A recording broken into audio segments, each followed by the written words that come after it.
आप बैठे हैं यहाँ पे सुंदर श्री जगन्नाथ बलदेव सुभद्रा के मंदिर में। ये मंदिर विद्या विहार में स्थित है। यहाँ में राजावाड़ी जो एरिया है यहाँ पर स्थित है। और ये मंदिर जो बना है, आप देखें सुंदर प्रतिमा है, एक सुंदर सा वातावरण जो बना है मंदिर का जो यहाँ बना है, बड़े सांस्कृतिक रूप से जो बना हुआ वातावरण है। इसके पीछे एक उद्दिष्ट रहा है। हर मंदिर के पीछे, निर्माण के पीछे उद्दिष्ट होता है।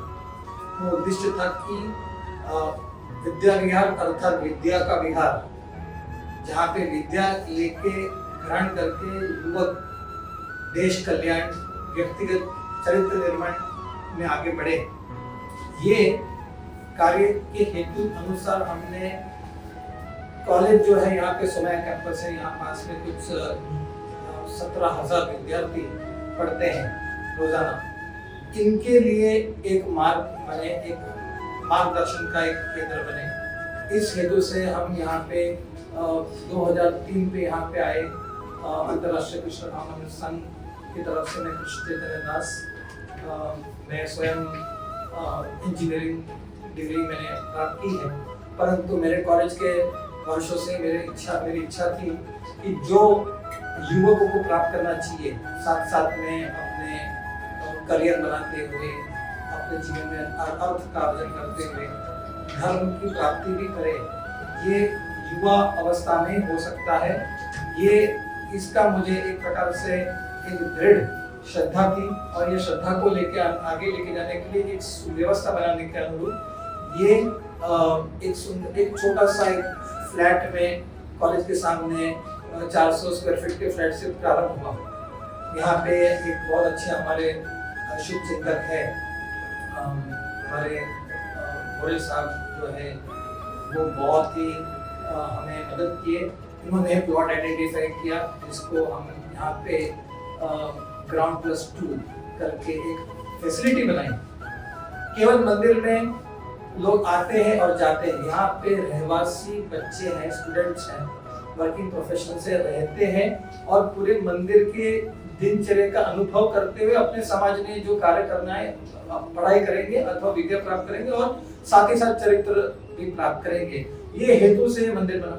तो जिस प्रकार से युवकों की प्रेरणा बढ़ी, उस प्रकार से भगवान की जो शक्ति है करुणा, वो भी बढ़ी। वो करुणा की शक्ति जब बढ़ी, वो आप ये बड़ा रूप देख रहे हैं।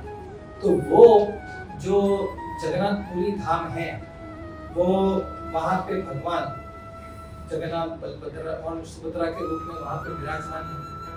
और जगन्नाथ बलदेव सुभद्रा ये कृष्ण, बलराम और सुभद्रा का रूप है।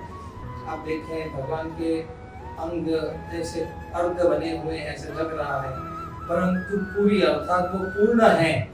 क्यों? क्योंकि इसमें उनके पूर्ण रूप जो पूर्ण रूप है, उनका भाव स्वरूप जो है वो व्यक्त हुआ है।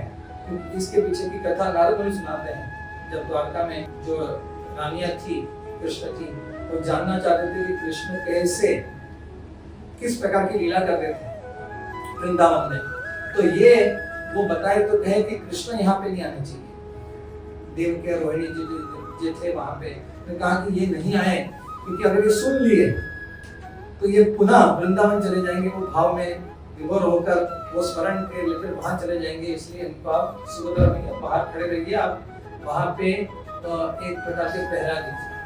कृष्ण बलराम आ गए थे, तब तक सुभद्रा मैया जो थी वो बड़े मुग्ध हो गई थी वो कथा सुनकर। इसके लिए उनकी आंखें बहुत बड़ी हो गई थी। उस अवस्था में प्रेम विवल होकर वो विस्मरण में चले गए कि वो कहाँ पे है। कृष्ण और बलराम सुभद्रा के जो पास में आके खड़े हो गए थे, तो वे भी वो कथा सुन के विवल हो गए थे। उनके हाथ, उनके पैर, उनके अंग में चले गए, आंखें बड़ी हो गई। तो जब ये विग्रह या ये स्थिति, ये रूप का स्वरूप का जब उन्हें दर्शन किया नारद मुनि ने, तो धन्य हो गए और कहे कि आने वाले काल में ये सारे विश्व को ये प्रेम स्वरूप का दर्शन भगवान जगन्नाथ के रूप में देंगे, इसीलिए ये विग्रह इस रूप में दिखते हैं। इस प्रकार से इसका विस्तार हुआ है। आप देखें यहाँ पे जो वर्णन हुआ है, जो यहाँ पे जो दीवारें देखेंगे, यहाँ पे जो प्रतिमा देख रहे हैं पीछे, वो पटचित्र पेंट में उड़ीसा का ट्रेडिशनल पेंटिंग में स्टाइल हुआ है। और यहाँ पे आप देखें तो दीवारों पे गोबर और मिट्टी का लेप बन के यहाँ पे गाय बनी है, यहाँ पे बंदर बने हैं, यहाँ पे मोर बने हैं, वृंदावन का स्वरूप देखने को मिल रहा है। पारंपरिक हमारी जो जो कलाएं हैं, जो पारंपरिक हमारा जो प्रकृति से सानिध्य में रह के जो हम प्राप्त करते हैं एक विचारधारा जीवन शैली की, क्योंकि जीवन में धर्म, अर्थ और काम और मोक्ष इस सारी श्रृंखलाओं का पूर्ति होने वाला हमारा हिंदू समाज, हिंदू संस्कृति है। परंतु इसका आभास लोगों को अनुभव से हो सकता है, वो अनुभव बनाने के लिए ये मंदिर बना। इसलिए हमने इसको ध्यान रखते हुए ये मंदिर के संचालन में सारे युवकों को ही भागीदार रखा है। यही भगवान को सुबह उठते हैं 5 बजे, सुबह 5:30-6 बजे यहाँ पे आरती होती है। आरती में वही पूजा करते हैं, उनको पूजा का पूरा प्रशिक्षण दिया जाता है। वो उसके पश्चात वो तुलसी की भी आरती करते हैं, भगवत गीता का पाठ करके फिर सारा जो यहाँ पे सेंटर है उसकी स्वच्छता रखने का भी उनका ही कार्य बनता है। यहाँ पे भोग लगने के लिए हमारे भक्त हैं जो 3 बार भोग लगता है, सुबह, दोपहर और शाम को। ये भोग भगवान को लग के ही, प्रसाद प्राप्त करके ही यहाँ पे लोग ग्रहण करते हैं और कोई अन्न ग्रहण नहीं करते। तो ये कार्य में युवक संभालते हैं। हमारे गृहस्थ गुरुवार के सत्संग कार्यक्रम में आते हैं। ये सत्संग कार्यक्रम के द्वारा हम बच्चों के लिए भी एक संस्कार जैसा रखते हैं और यहीं से जो हमारे कार्यकर्ता हैं वो अनेक बस्तियों में जा जाकर सामान्य जो बच्चे हैं जिनको अपने संस्कृति से परिचय नहीं होता है, वहां जाके उनको संस्कार का कार्यक्रम होता है। अर्थात ये केवल मंदिर नहीं है, एक शिक्षा विद्या का केंद्र है, संस्कार का केंद्र है। यहाँ से संस्कार प्रचलित होता है, प्रसार होता है और यही प्रशिक्षण देने के लिए यहाँ पे लोग आते हैं। और रथ यात्रा का भी आयोजन इसी प्रमाण से किया गया कि अभी ये भगवान कृपा सारे भारतवासी अर्थात मुंबई वासियों को भी दे और सारे हिंदू समाज को एकत्रित करते हुए ये रथ यात्रा का आयोजन होता है। इसमें युवक आप देखेंगे अधिक मात्रा में आपको दिखेंगे, क्योंकि उनकी क्षमता जो होती है कुछ कार्य करने की, व्यक्त करने की, वो सक्रिय सकारात्मक कार्य करने के लिए एक साधन बनता है।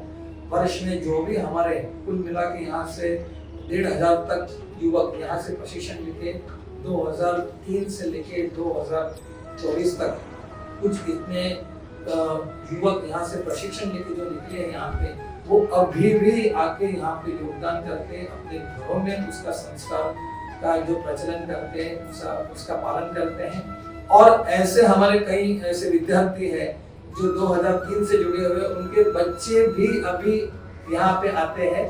अर्थात एक पीढ़ी का पूरा एक परिवर्तन का जो स्वरूप देखने को मिलता है वो पूरी यात्रा में हमने इसको देखने को मिला है। इसलिए हम गर्भ संस्कार के कार्यक्रम के द्वारा ये प्रशिक्षण भी देते हैं। हमारे जो विद्यार्थीगण विवाह संस्कार करते हैं तो संस्कारों का परिचय देते हुए किस प्रकार से गर्भ संस्कार से हम बच्चों में ये गर्भ में ही धर्म का बीज बोने का कार्य होता है और संस्कृति से अपने घर में किस प्रकार से वो बदलाव आए, वो सारे कार्यक्रम यहाँ से आयोजित होते हैं। और ये रथ यात्रा उत्सव भी हम वैसे ही समाज संचालित करता है, वैसे ही उसका स्वरूप दिया है। तो तब से हमें लगा कि इसका जो उत्साह है वो कोई वातावरण, कोई स्थिति उसको रोक नहीं सकती। तो वो जगन्नाथ जो शक्तिशाली है, सांस्कृतिक शक्तिशाली है, आध्यात्मिक शक्तिशाली है, जो भगवान स्वयं एक ही मात्र है, जो भगवान मंदिर से बाहर आकर भक्तों को मिलने आते हैं, अथवा अनेक को समय तक देखते हैं कि सब भगवान को मंदिर में मिलने जाते हैं। ये एक है मंदिर और एक भगवान जगन्नाथ जी है जो सबके नाथ है और सबके लिए है। इसीलिए कोई भी आकर उनका दर्शन प्राप्त कर सकता है, उनको रथ को खींच सकता है और जो भी रथ खींचता है या दर्शन रथ पे देखता है उसको मोक्ष की प्राप्ति होती है। ऐसे स्कंद पुराण में बताया गया। तो सभी से निवेदन है कि भगवान की शक्तिशाली करुणा में स्वरूप जो मिला है, करुणा का स्वरूप, इसका अनुभव करें, स्वयं आए और वो अनुभव जो है वो कोई अपने स्पीच में बता नहीं सकता, क्योंकि वो अंतरात्मा की का अनुभव है। वो केवल आप और भगवान के बीच में एक संवाद है। तो आइए वो संवाद को अनुभव करने के लिए जो होगा उसके लिए स्वयं आप आइए, प्रत्यक्ष आइए। जय जगन्नाथ।